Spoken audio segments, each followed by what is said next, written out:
So let's focus on what makes for good relationships. And let's start with, what kind of relationships do you need in order to have a good life? Yeah. Okay. So there's a kind of bedrock relationship type that everybody needs, which is, who has my back? So we asked our study members at one point, who could you call in the middle of the night if you were sick or scared? And most people could list, several people in their life. Some people couldn't list anybody. And some of those people were even married and they didn't list their spouse. Wow. Right? So we think that everybody needs one person. In my world, we call it a secure attachment to another person, where you feel like if I'm in trouble, that person would be there for me. We've talked about it on this podcast as your 4 a.m. friend. Yeah.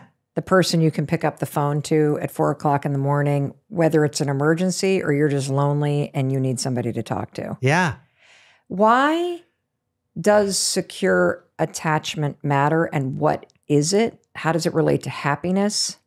Secure attachment refers to this idea that we all bond when we're babies, when we're tiny.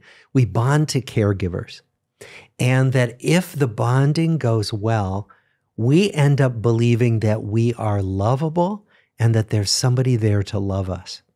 And that when we believe those things, we grow up happy and we grow up brave enough to explore the world, right? Because there's a home base we can come back to. So sometimes you'll see on a playground, you'll see a parent with a 2-year-old, and the 2-year-old toddles off. And then at some point they'll run back and they will grab the parent's leg. It's sometimes called refueling, where they're reminded, oh yeah, home base. And then they'll toddle off again. And then they'll run back for that kind of momentary refueling, right?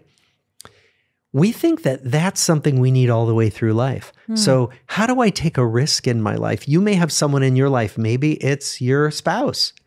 And if you start to take a risk, like starting a new podcast, you might run it by him and say, what do you think? Do you think I could do this?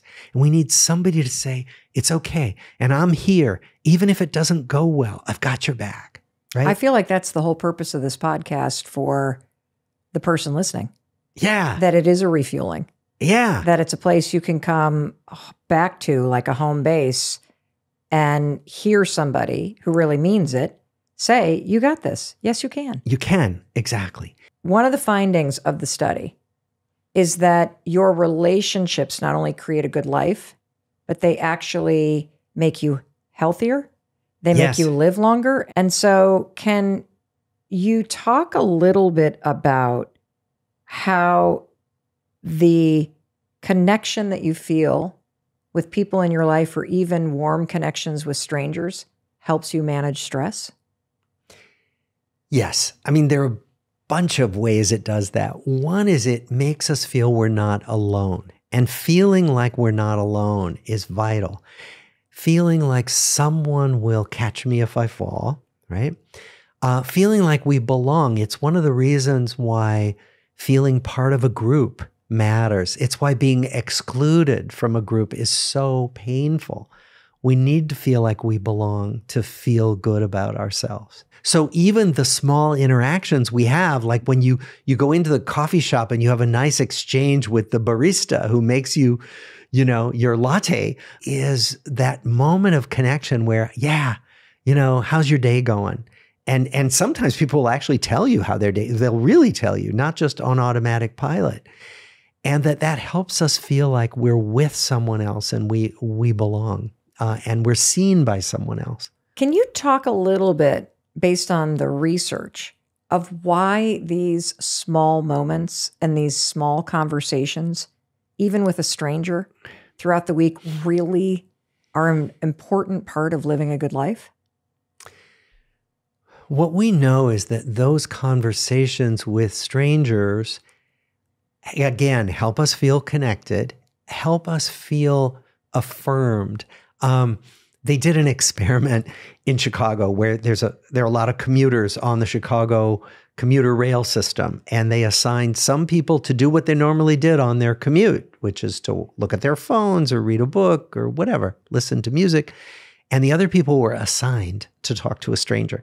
And they asked people, how much do you think you're going to like this assignment? And the people who were told they had to talk to strangers thought they were not going to like it. When they completed their assignment, they were all asked, how do you feel now? The people who talked to strangers were way happier than the people who just sat and did what they normally did on their commute. And it seems that the connections we make are energizing much more often than not. That yes, sometimes we can get into a conversation we don't like, but more often than not, it's like, oh, it's nice. It's nice to say hello to you. It's nice to complain about the weather together. Whatever it might be, it just makes me feel like I belong.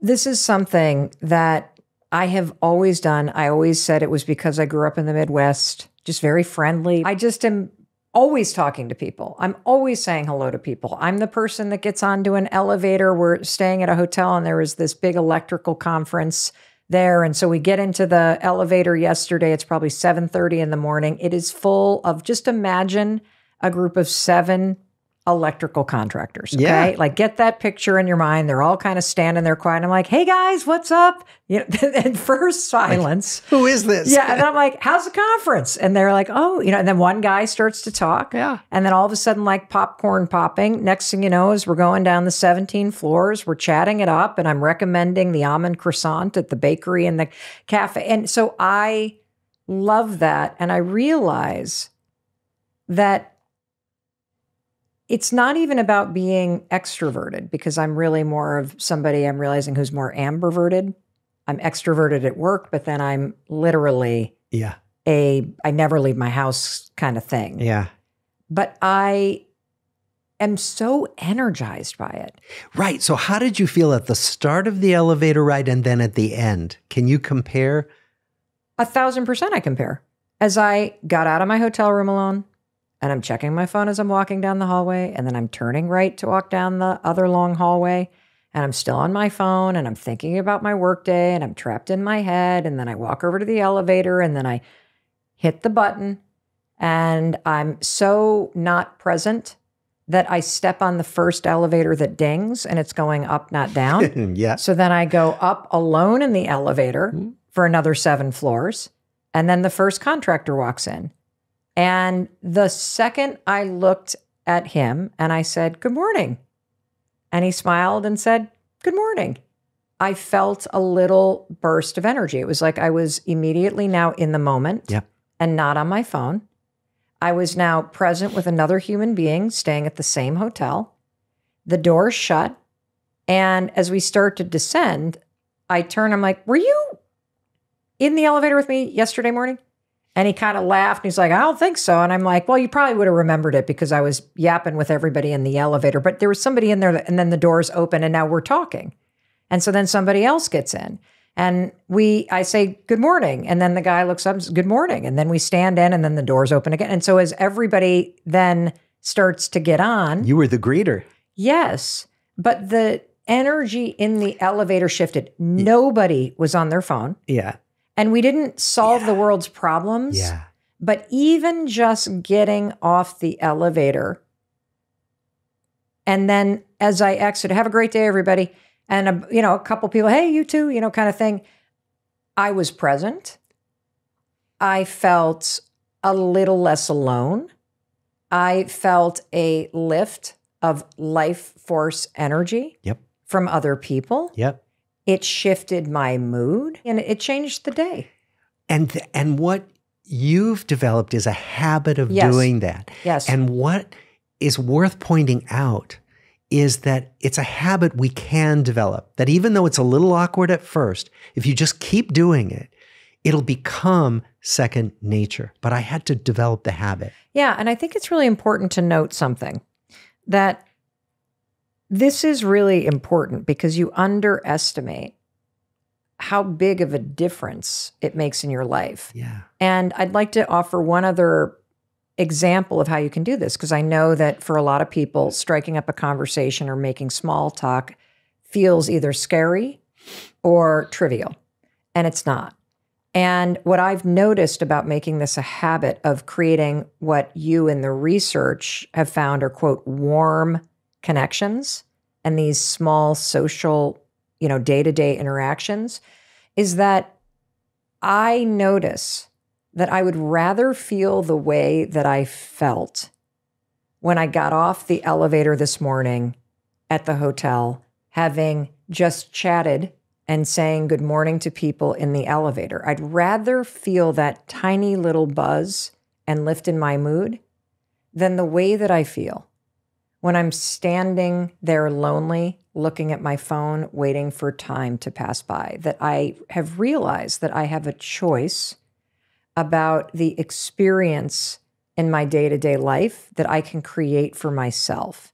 And so another way to do this is you probably go to a coffee shop most weeks and simply complimenting somebody either on their nails or the shirt they're wearing or how good the coffee looks. And then after doing that 3 or 4 days in a row saying, do you mind me asking what your first name is?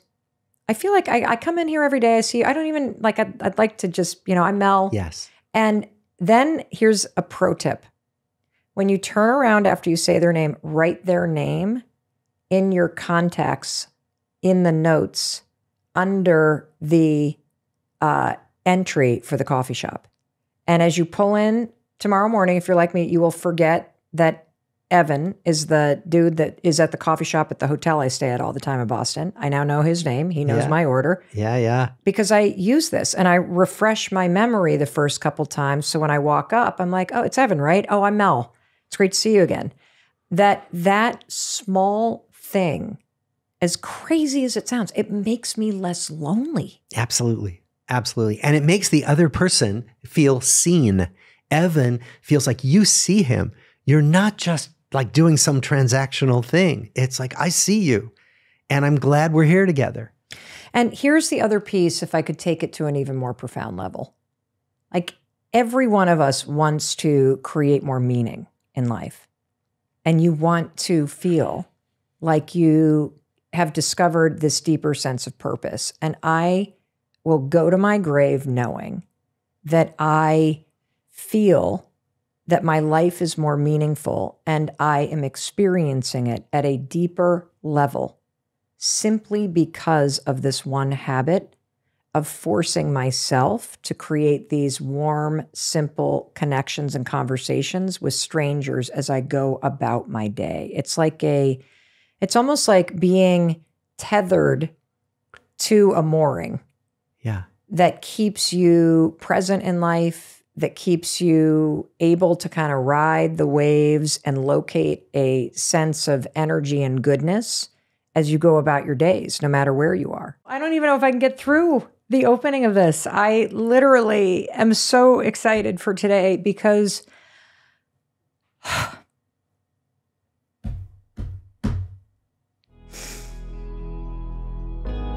over and over and over again, living a good life is about the things that are right in front of you that you're not seeing. Yeah. What's the strongest predictor of who's going to be healthy and happy at age 80 when we look at age 50? And when we looked,